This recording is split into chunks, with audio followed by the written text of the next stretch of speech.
এবার ৪ শর্তে রাজপথে ফিরল আওয়ামী লীগ। কি ঘটতে যাচ্ছে সমন্বয়ক এবং উপদেষ্টাদের ভাগ্যে, বিস্তারিত জানতে না টেনে দেখতে থাকুন।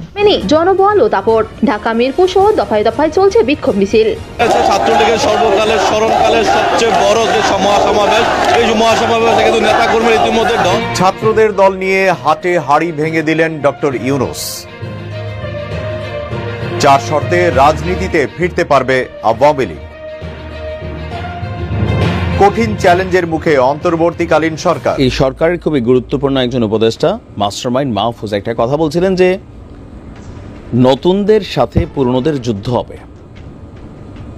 কথাটা তখন একরকম মনে হয়েছিল যে পলিটিক্যালি যুদ্ধ হবে, বাট এখন মনে হচ্ছে প্রকৃতপক্ষেই মাঠে এই যুদ্ধটা আমরা দেখতে যাচ্ছি। পরিচিত প্রধানমন্ত্রী শেখ হাসিনা নাস্তিক, মেয়ে সাইমা ওয়াজেদ পুতুল ইসলাম ধর্মের অনুসারী হলেও ছেলে সজীব ওয়াজেদ জয় ধর্মহীন।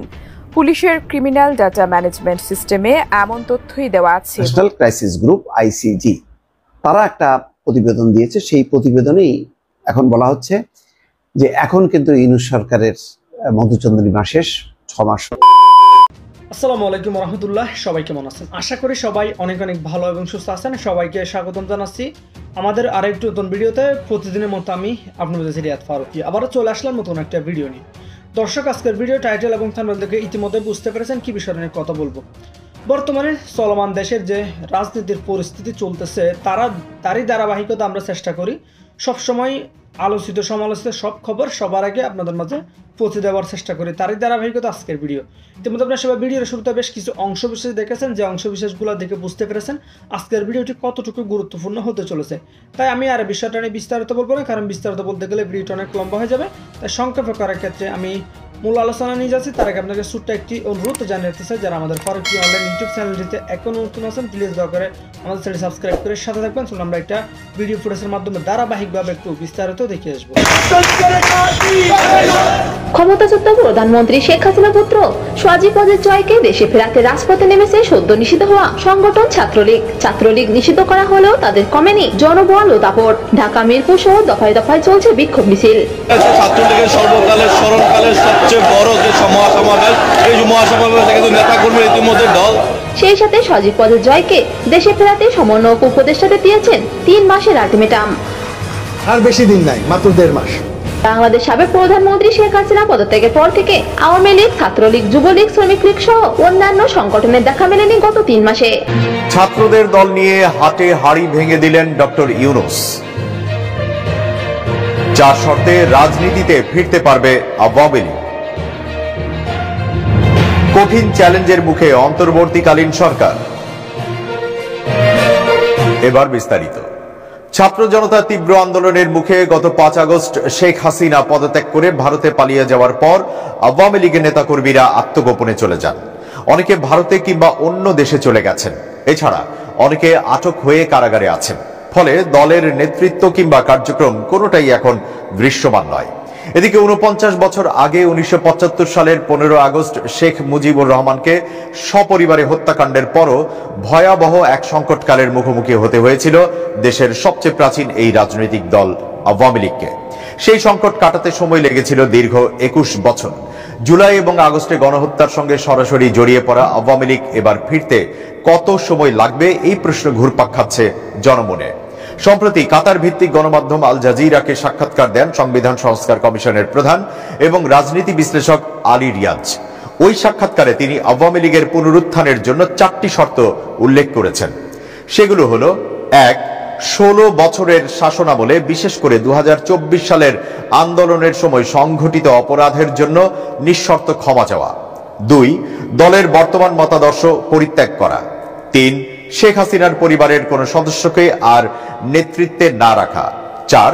মানবতা বিরোধী অপরাধ সহ সব নৃশংস অপরাধের বিচার নিশ্চিত করা। আবেদন করা তো দূরের কথা, মুচলেখা দিয়ে সরকারের কাছে মুক্তির প্রস্তাব প্রত্যাখ্যান করেছেন বলে দাবি করেছেন সেনাবাহিনীর অবসরপ্রাপ্ত ব্রিগেডিয়ার জেনারেল আব্দুল্লাহিল আমান আজমি। এক বিবৃতিতে তিনি একথা জানান।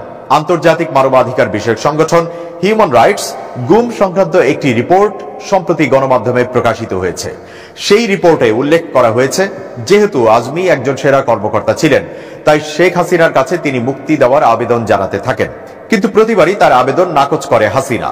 সেনা কর্মকর্তার বরাতে প্রকাশিত ওই বক্তব্যটি সর্বৈব মিথ্যা, ভিত্তিহীন, বানোয়াট ও উদ্দেশ্য প্রণোদিত বলে দাবি করেন তিনি। আব্দুল্লাহিল আমান আজমি বলেন, 8 বছরের বন্দী জীবনে আমি কখনো প্রধানমন্ত্রী বা অন্য কারো কাছে মুক্তির জন্য কোনো ধরনের আবেদন করিনি। এটা সবাই জানেন যে আমাকে ডিজিএফআই অপহরণ করে ঢাকা সেনানিবাসের পশ্চিম প্রান্তে কচু খেতে ডিজিএফআই কমপ্লেক্সের ভেতরে আয়না ঘরে দীর্ঘ 8 বছর প্রাকৃতিক আলো, বাতাসহীন ও অস্বাস্থ্যকর পরিবেশে বন্দী করে রেখে মানবেতর জীবনযাপনে বাধ্য করে সীমাহীন মানসিক নির্যাতন করেছে।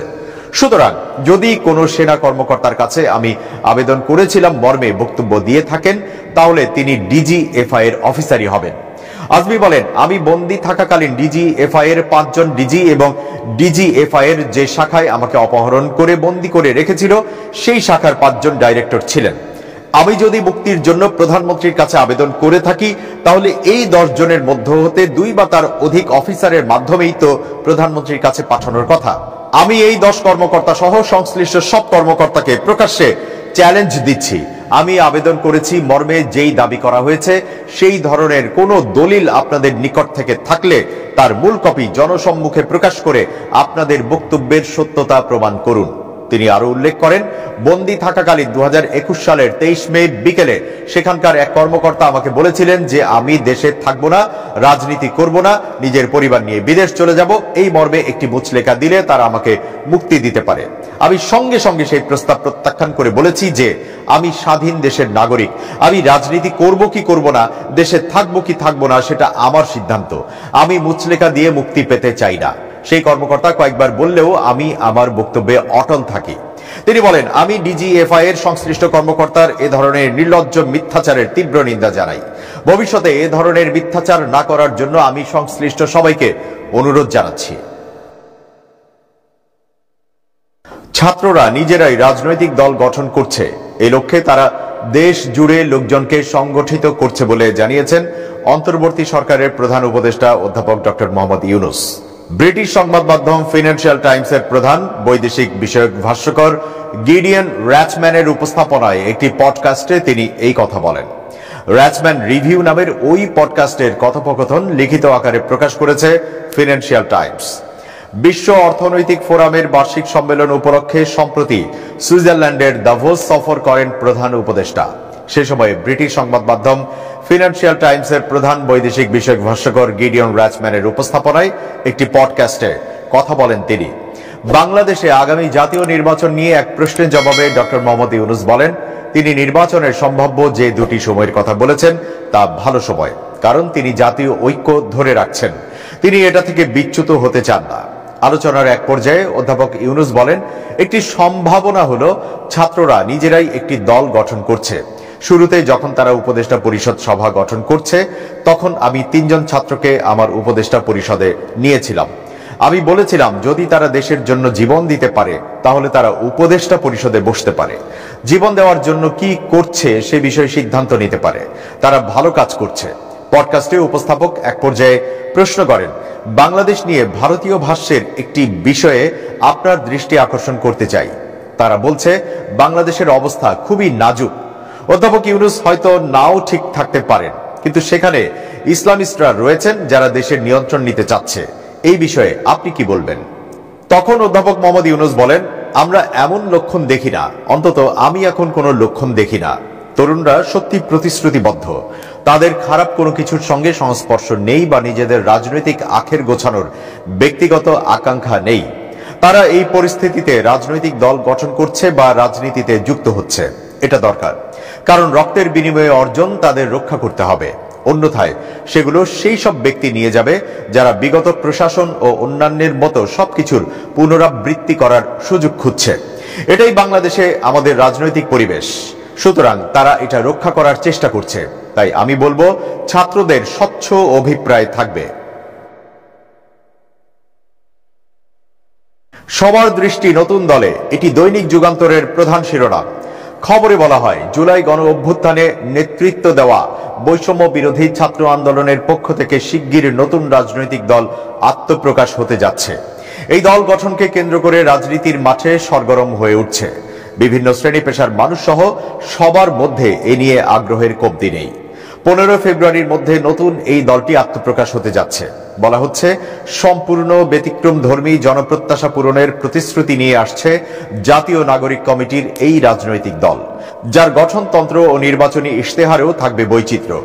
আগামী জাতীয় নির্বাচনে 300 আসনে প্রার্থী দেওয়া হবে। প্রয়োজনে তারা নির্বাচনী জোটও করতে পারে। এই অবস্থায় সবার দৃষ্টি এখন নতুন এই দলের দিকে। অভ্যুত্থানের 1 মাস পর সেপ্টেম্বরে আন্দোলনের নেতৃত্ব দেওয়া নেতাদের নিয়ে নতুন বাংলাদেশ গড়ে তোলার কথা বলে আত্মপ্রকাশ করে জাতীয় নাগরিক কমিটি।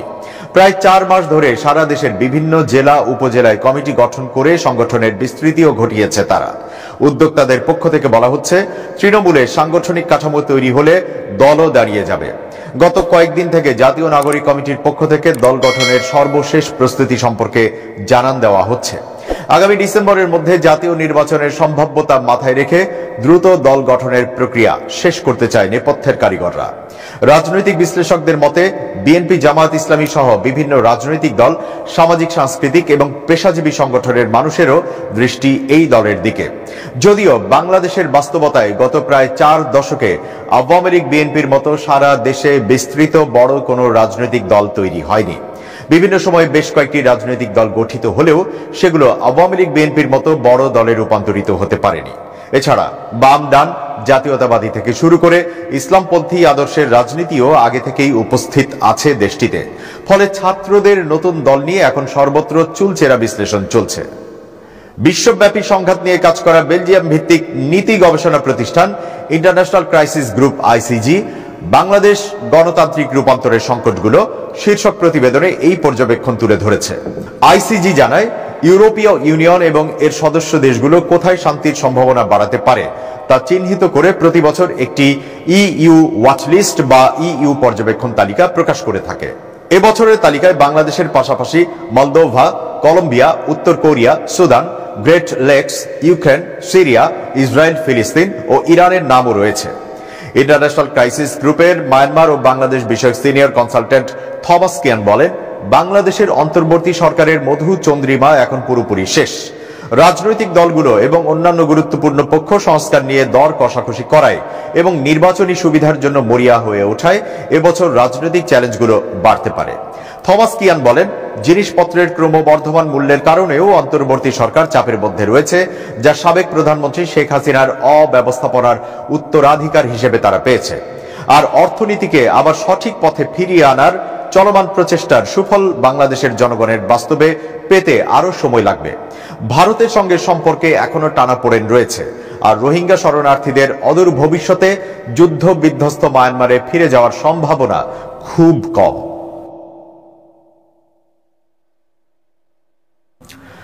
ধর্ম উপদেষ্টার কর্মসূচির মিডিয়া কভারেজে নারী সাংবাদিক প্রবেশে বাধা, সামাজিক যোগাযোগ মাধ্যমে প্রচারিত এই অভিযোগের একটি ব্যাখ্যা দিয়েছে ধর্ম মন্ত্রণালয়।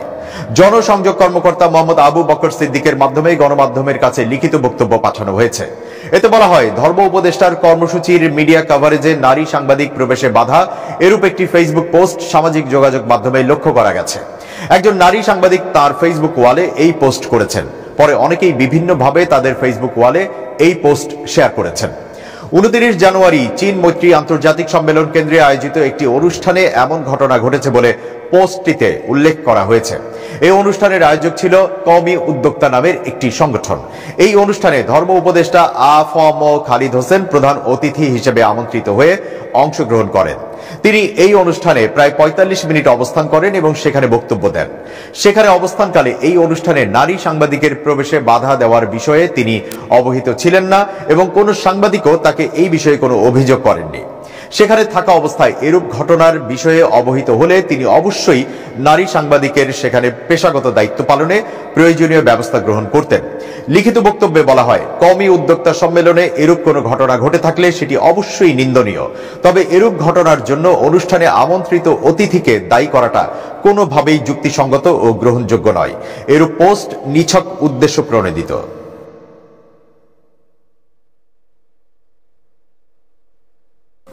এবার খুব জরুরি 1 মিনিট জানাচ্ছেন ইউনেস্কো ক্লাব পুরস্কার বিজয়ী সাংবাদিক আমিরুল মোমিনিন মালিক। খুব জরুরি 1 মিনিটে প্রত্যেককে আমন্ত্রণ। প্রিয় বন্ধুরা, এই সময়ে প্রযুক্তির ছোটখাটো জ্ঞান রাখা অত্যন্ত জরুরি বিষয়। আপনার কাছে থাকা প্রাযুক্তিক অনুষঙ্গগুলো হচ্ছে এই ধরুন একটা মোবাইল ফোন, ল্যাপটপ বা অন্য আরো প্রয়োজনীয় বিষয়াদি। এগুলো সম্পর্কেই আপনি যদি একটু চেষ্টা করেন তাহলে আপডেট তথ্য পেয়ে যাবেন ইন্টারনেট থেকে। কারণ আজকে যে তথ্যটি জানলেন প্রযুক্তি সম্পর্কে, কাল সেটা বাসি হয়ে যাচ্ছে। সুতরাং প্রতিনিয়ত আপডেট যদি না থাকতে পারেন তাহলে প্রযুক্তির জ্ঞানের ঘাটতি দেখা দেবে এবং আপনার হাতে থাকা ছোট ছোট প্রাযুক্তিক বিষয়গুলো ব্যবহারের ক্ষেত্রেও আপনি বিপত্তির মধ্যে পড়বেন। সুতরাং একটু সচেতন হন, আপডেট থাকুন এবং ছোটখাটো একজন প্রাযুক্তিক বিশারদ হয়ে উঠুন। ভালো থাকবেন, সবার জন্য শুভেচ্ছা নিরন্তর। দর্শক, এবার দেশের বাইরের প্রসঙ্গ। ইসলামিক রেভলিউশনারি গার্ডস কর্পসের commander major general Hossein Salami বুধবার তেহরানে এক কনফারেন্সে কৃত্রিম বুদ্ধিমত্তা এআই সামরিক কাজে ব্যবহারের পরিকল্পনা প্রকাশ করেছেন। তিনি বলেন, আইআরজিসি নৌবাহিনী এবং আকাশ প্রতিরক্ষা ব্যবস্থায় এআই প্রযুক্তি ব্যবহার করবে। সালামি জানান, এআই এর মাধ্যমে আইআরজিসি নৌবাহিনী শত্রু নৌযান শনাক্ত করতে এবং লক্ষ্যবস্তুতে আঘাত করতে সক্ষম হবে, এমনকি শত্রু তার ট্রান্সপন্ডার বন্ধ করলেও বা অবস্থান পরিবর্তন করলেও। তিনি বলেন, এআই শত্রু নৌযানগুলির কেন্দ্রবিন্দুতে আঘাত হানতে সাহায্য করবে, যা ড্রোন আক্রমণের ফলে বড় শত্রু নৌযানকেও ক্ষতি না করার সম্ভাবনা কাটিয়ে উঠবে। আইআরজিসি কমান্ডার আরো বলেন, এআই শত্রু লক্ষ্যবস্তু থেকে সঠিক এবং দ্রুত সিদ্ধান্ত নিতে সক্ষম, যা মানবিক ত্রুটি কমাতে সাহায্য করবে। এছাড়া এআই এর ব্যবহার অন্যান্য গুরুত্বপূর্ণ ক্ষেত্রেও, যেমন পরিবহন, স্বাস্থ্যসেবা এবং বেসামরিক বিমান চলাচলে খুবই কার্যকরী প্রমাণিত হবে। সাম্প্রতিক পার্সিয়ান উপসাগরে এক সামরিক মহড়ায় আইআরজিসি নৌবাহিনীর ড্রোনগুলো এআই সক্ষম ক্ষেপণাস্ত্র উৎক্ষেপণ করেছে। আইআরজিসি তার মোহাজের 6 এবং আবাবিল 5 ড্রোনগুলোকে কায়েম এবং আলমাস ক্ষেপণাস্ত্রের একটি নতুন সংস্করণ দিয়ে সজ্জিত করেছে, যা এআই প্রযুক্তি দ্বারা লক্ষ্য বস্তুতে আঘাত হানতে সক্ষম। বর্তমানে ইরান ইসরায়েলের অস্তিত্বকে চ্যালেঞ্জ করে এবং ইসরায়েল ইরানের পারমাণবিক কার্যক্রমকে হুমকি হিসেবে বিবেচনা করে। এই পরিস্থিতিতে মার্কিন প্রেসিডেন্ট ডোনাল্ড ট্রাম্পের ভূমিকা গুরুত্বপূর্ণ হয়ে উঠেছে। তিনি সম্প্রতি ইরানের পারমাণবিক সংকট সমাধানে ইসরায়েলি সামরিক হস্তক্ষেপের প্রয়োজনীয়তা কমানোর আশা প্রকাশ করেছেন। দর্শক, শেষ করছি প্রতিদিনের গল্পের আজকের গল্প। changetv.press বাংলাদেশের ইউটিউব জার্নালিজমের অগ্রদূত। ভিজিট করুন এর ওয়েবসাইট www.changetv.press, youtube.com/changetvpress এবং সাবস্ক্রাইব করুন চ্যানেলটি। নিয়মিত লাইক, কমেন্ট ও শেয়ার করে আপডেট রাখুন নিজেকে। ভালো থাকুন, নিরাপদে থাকুন, শুভেচ্ছা নিরন্তর। changetv.press, এক ফোঁটা হলুদ নেই। গেল 4-5 মাস আগে আমাদের এই সরকারের খুবই গুরুত্বপূর্ণ একজন উপদেষ্টা মাস্টারমাইন্ড মাহফুজ একটা কথা বলছিলেন যে নতুনদের সাথে পুরনোদের যুদ্ধ হবে। কথাটা তখন একরকম মনে হয়েছিল যে পলিটিক্যালি যুদ্ধ হবে, বাট এখন মনে হচ্ছে প্রকৃতপক্ষেই মাঠে এই যুদ্ধটা আমরা দেখতে যাচ্ছি। নির্বাচনকে কেন্দ্র করে, সংস্কারকে কেন্দ্র করে সরকার, আমাদের ছাত্র বৈষম্য বিরোধী স্টুডেন্টরা এবং রাজনৈতিক দলগুলোর মধ্যে, বিশেষ করে বিএনপির সাথে বৈষম্য বিরোধীদের যে অবস্থান, সাংঘর্ষিক একটা অবস্থানে আছে। আর আজকে জনাব তারেক রহমান আস্তে আস্তে তার ভাষাটাতে কঠোরতা আনছেন। গেল 6 মাস যাবৎ যথেষ্ট নমনীয় ভাষায় কথা বলছিলেন, তো অনেকে হয়তো তারেক রহমানকে হালকা নিচ্ছিলেন, কিন্তু গতকালকে তিনি যেই বক্তব্য দিয়েছেন, ভাষা সুন্দর কিন্তু মিনিংস অন্যরকম। আর যদি তাই হয় তাহলে রাজপথে রক্ত ঝরবে। বৈষম্য বিরোধীরা বলছে যে শেখ হাসিনার বিচারের আগে এই দেশের নির্বাচন হবে না, সংস্কার পুরোপুরির আগে অনেকেই বলছেন নির্বাচন হবে না। তবে তারেক রহমান বলছেন যদি কেউ বাধা হয়ে দাঁড়ায় তাহলে প্রতিহত করা হবে এই নির্বাচনের পথে। আসুন দেখি বক্তব্য কি। তারেক রহমান বলছেন যে সঠিক নির্বাচনের মাধ্যমেই কেবল জবাবদিহি নিশ্চিত করা সম্ভব। বিএনপির ভারপ্রাপ্ত চেয়ারম্যানের বক্তব্য, নির্বাচনী ব্যবস্থা যদি ঠিক করতে না পারি তবে দেশের কোনো কিছুরই সমাধান হবে না। ঝড় তুফান, বন্যা, খরা, বৃষ্টি যাই হোক না কেন, একটি নির্দিষ্ট সময়ে নির্বাচন হতেই হবে, হতেই মানে ই প্রত্যয় যোগ করছেন, যেটা আমরা যারা বাংলা ব্যাকরণ বুঝি, কোনো কাজের উপর যখন গুরুত্বপূর্ণ মানে কাজটার গুরুত্বতা নির্ধারণের জন্য এই প্রত্যয়টা ব্যবহার করা হয়। যেমন আমি যাব, আমাকে যেতেই হবে, দুই জিনিস। যখন আমি বলছি যাব, যাইতেও পারি নাও যাইতে পারি, এটা কর্তার মনের উপর ডিপেন্ড করে, বাট আমাকে যেতেই হবে, দ্যাট মিনস এখানে আমাকে এটেনি হাউ সেই গন্তব্যে পৌঁছাইতে হবে। তো তারেক রহমানও তার এই প্রত্যয় দিয়ে তিনি বলছেন, এর আগে যে বিশেষণগুলো আমরা এই সেন্টেন্সটার মধ্যে বিশেষণ পাচ্ছি কি, ঝড় তুফান মানে যে কোনো বিরূপ বৈরী একটা আবহাওয়া পরিস্থিতি যাই থাকুক, বন্যা খরা, প্রত্যেকটাই কিন্তু একটা মানে আমরা দুর্যোগ টাইপ বা এই টাইপের শব্দ। বৃষ্টি যাই হোক না কেন একটা নির্দিষ্ট সময়ে নির্বাচন হতেই হবে। আর এরপরে বলছেন যে এর কোনো বিকল্প নেই। আর এই লক্ষ্যপথে মানে নির্বাচনের লক্ষ্যপথে কেউ বাধা হয়ে দাঁড়ালে আমরা তাদের প্রতিহত করব। তারেক রহমানের এই বক্তব্যটা সিম্পল একটা শর্ট ল্যাঙ্গুয়েজের মধ্যে, একটা শর্ট সেন্টেন্সের মধ্যে অনেক কিছু, আপনি যদি এটাকে তাফসীর করতে চান, অনেক কিছু বের হয়ে আসবে। গতকালকে বিএনপির প্রশিক্ষণ বিষয়ক কমিটির আয়োজনে কুষ্টিয়া, চুয়াডাঙ্গা, মাগুরা, মেহেরপুর জেলায় অনলাইন যে বক্তব্য তিনি দেন প্রত্যেকটা জায়গায়, সেখানে তিনি এই বক্তব্য দিয়েছেন। সংস্কার সম্পর্কে তিনি বলছেন যে এখন যা 2024-এ এসে সংস্কার চাচ্ছে 25-এ, তো তাদেরকে তিনি ধন্যবাদ দিয়েছেন। কেন? কারণ বিএনপি এই সংস্কারগুলো চাইছে আগেই। বিএনপির যে 31 দফা সংস্কার, যেটা বিএনপি আগেই নাকি ঘোষণা করছে ভিশন 2030-এর জন্য, তো এখন যে সংস্কারগুলো অনেকগুলো মানে ম্যাক্সিমাম বলতে বিএনপির নেতারা বলছেন যে সবগুলো তো বিএনপির সংস্কার, যেগুলো বিএনপি চাইছে। সো নির্বাচন দিয়ে দেন, বিএনপি রাষ্ট্র ক্ষমতায় আসুক, তারপর বিএনপি সংস্কারগুলো করবে। কারণ আপনাদের আগেই আমরা এই সংস্কারগুলোর প্রস্তাব করছি। আর সংস্কার করার ক্ষমতা কার আছে? একটা নির্বাচিত সরকারি সংস্কার কর্মকাণ্ড চালাবে। তো তারেক জিয়ার এই আহ্বান হালকা নেওয়ার সুযোগ নেই। আওয়াজ দিলে দেশ আওড়ায় যাবে, ছাত্ররা হার্ডলাইনে যাবে, কারণ তাদেরও রাজনৈতিক দল আসতে যাচ্ছে নির্বাচনের জন্য। তো নির্বাচন তাড়াহুড়া হলে ছাত্রদের রাজনৈতিক দল গঠন প্রক্রিয়া, কর্মী, অনেক কিছু এখানে একটু লেন্দি প্রসেস দরকার আছে। শর্ট টাইম এটা খুব বেশি ফলপ্রসূ হবে না। সো পলিটিক্যাল পয়েন্ট অফ ভিউতে আমরা যদি ভাবি নির্বাচনে যতটা সময় অতিবাহিত হবে বিএনপি মাইনাস হবে। কেন? তারেক রহমান সুন্দর কথা বললেও, আদর্শিক কথা বললেও, দল থেকে নজিরবিহীন সিদ্ধান্ত নিলেও একদম রুট লেভেলে থাকা সিএনজি স্ট্যান্ড লুটকারী, কারোর ক্ষেত দখলকারী, কারোর মাছের খামার দখলকারী, এরা কিন্তু মাঠ নষ্ট করছে, অ্যাকশন নিচ্ছে, তারপরে কিন্তু এটা কন্ট্রোল হচ্ছে না। আর ছাত্ররা যত সময় পাবে তাদের রাজনৈতিক কর্মকাণ্ড, সাংগঠনিক কর্মকাণ্ড গোছালো করার সুযোগ পাবে। এখন দেখা যাক আসলে কোন পথে যায়। তবে তারেক রহমান অন ফায়ার, আস্তে আস্তে ঝাঁঝালো বক্তব্য আসতে যাচ্ছে।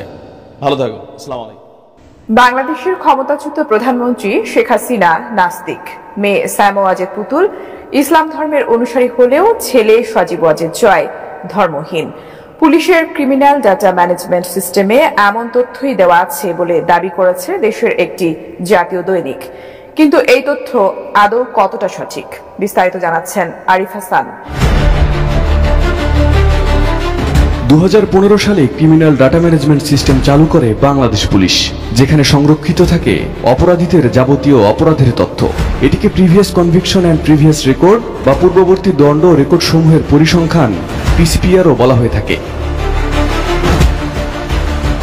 পুলিশের এই পিসিপিআর নিয়ে এবার সৃষ্টি হয়েছে নতুন বিতর্কের। দেশের একটি জাতীয় দৈনিকের এক প্রতিবেদনে দাবি করা হয়েছে পিসিপিআরে আওয়ামী লীগ সরকারের সাবেক প্রধানমন্ত্রী শেখ হাসিনার নামে থাকা ধর্মকলামে লেখা হয়েছে নাস্তিক।